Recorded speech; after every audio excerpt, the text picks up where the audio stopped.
Hey guys, I just wanted to come on here and share a little thought that I had, as always.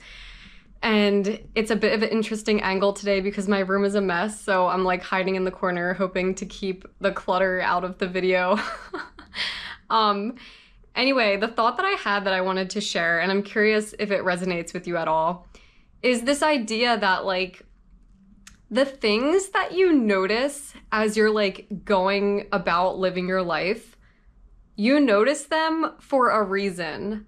Like, think about the fact that, like, two people can have a completely different experience of something, but each of them takes away from it a different, like, lesson or a different perspective.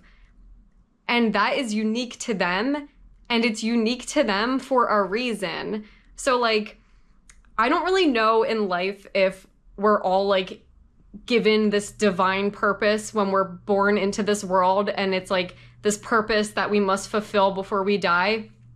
I don't know if I believe that. I don't know how this all works, but I do think there's something about the fact that like we all notice things differently. Like, I mean, even thinking about like my bookshelf, all the types of books that I'm interested in, everything that I'm interested in reading, like I do believe that like I'm interested in that for a reason, and they all kind of come back to a similar theme. And I'm curious if this resonates with anyone. Like if you look around at your bookshelf or the things that pique your interest, I just believe that those things pique our unique interest for a reason. And there's so many examples of this. It's kind of just like anything we do throughout the day. We have our own takeaways from it, and everybody has their own takeaway, and they're all different and unique. And I think that's really cool.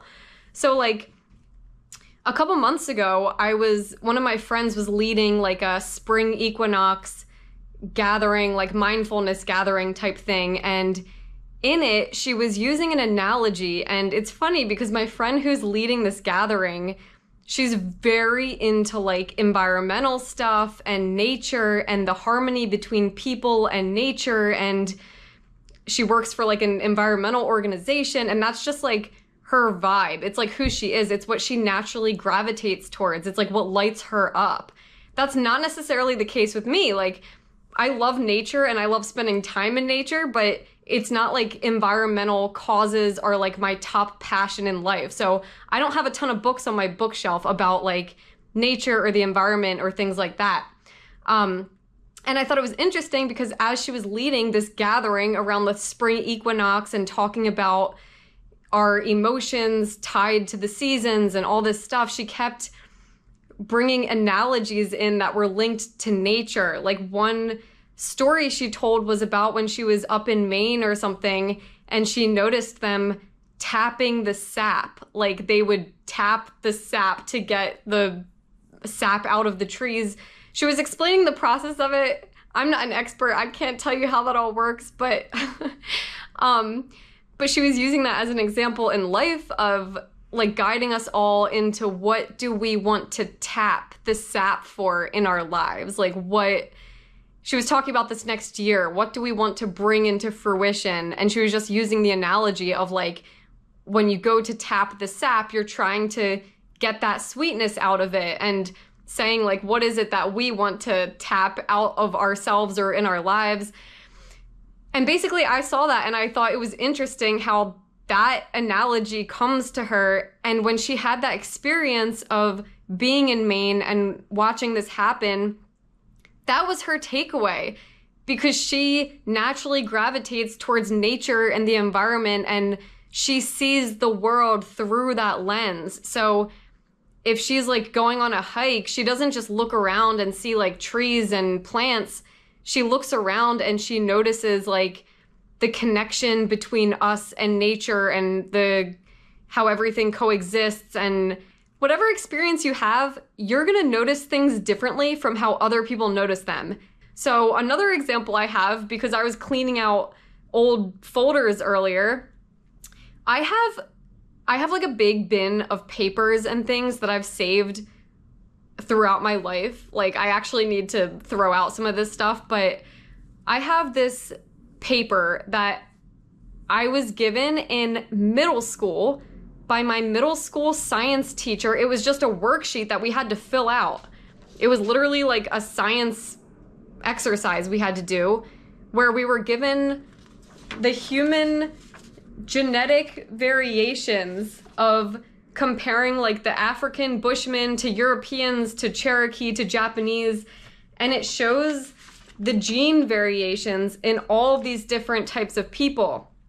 And it asks some questions afterwards, and it's funny because I kept this piece of paper because I remember when we learned this lesson and when he handed out this sheet, I looked at the gene variations and I realized that every gene variation is so similar. Like they're almost all identical except for like one, maybe two letters.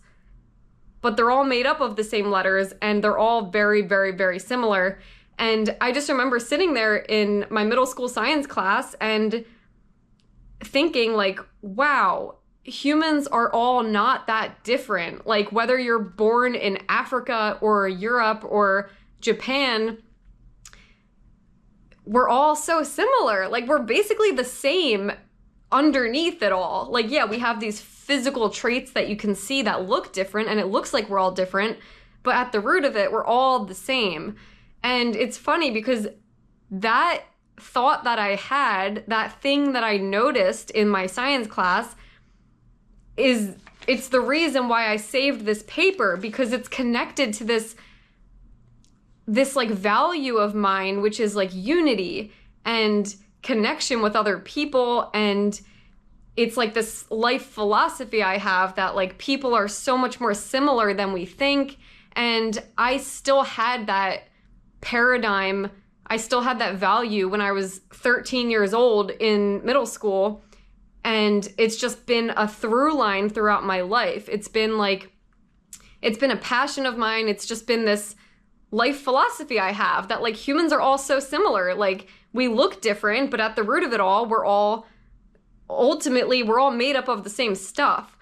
So yeah, it's just interesting that like maybe someone else would have looked at this and seen it as like something completely different. Maybe they would have been like, oh, wow, that's cool. We do have a lot of genetic variations and over time things can like, I'm just saying that every little thing we do throughout the day, we all have our own perspective of it and we all have our own takeaways and we all notice things differently. And I think that we notice those things for a reason. So I don't know, this thought kind of inspires me because it kind of, in a way, it makes me feel like there's purpose behind all of my interests. And I think that's the same for everyone. Like all the books I read, they're not all the same. And it's not like they're all connected. But when I take a step back and just look at like the themes and the titles and the things that I'm always finding myself interested in, whether it's like a book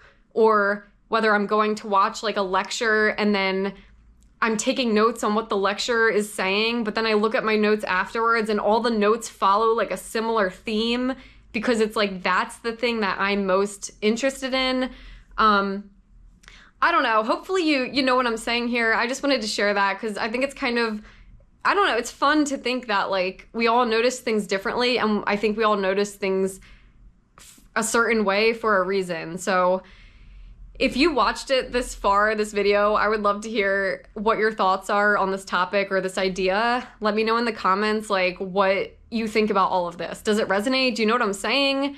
And what is it that you notice? If you want to share, like what do you have like a theme in your life that kind of like a paradigm through which you see the world and everything that you do, you kind of notice yourself seeing it from a certain perspective? I would love to hear. Let me know. Thanks for watching if you have watched it this far, and I will see you in the next video. Bye.